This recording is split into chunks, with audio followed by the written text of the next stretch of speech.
Us heu preguntat mai per què el primer dia de l'any se celebra l'1 de gener?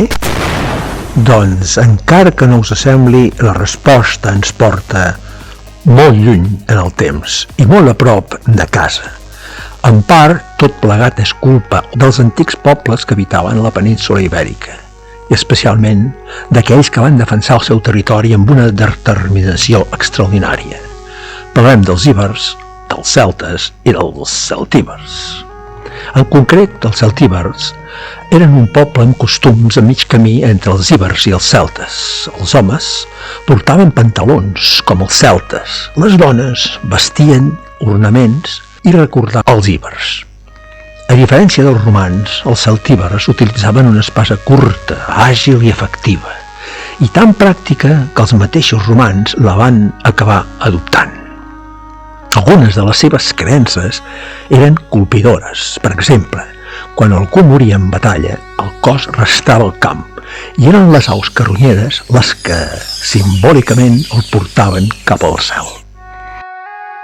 Zones com Sòria, el Montcai o el Maestrat. I la seva resistència té un nom gravat a la història: Numància. Però per què tot això? Què té a veure realment amb el calendari? Doncs ara us ho explicaré.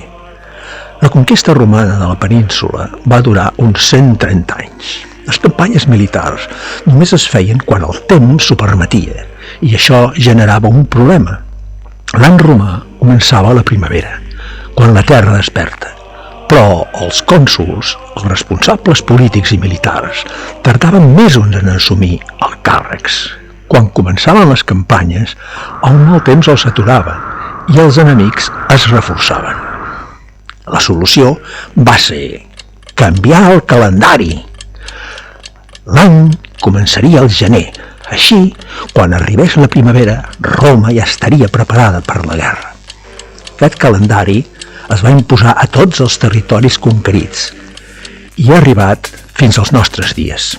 I per això, si abans març era el primer mes, setembre era el setè, octubre, octo o el vuitè, novembre, novo o el novè i desembre, dècim o el desè.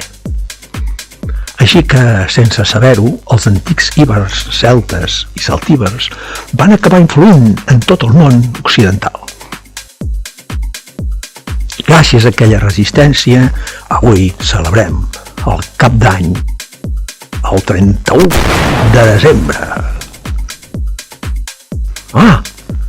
I no us podeu perdre pas el proper podcast. Estigueu ben atents!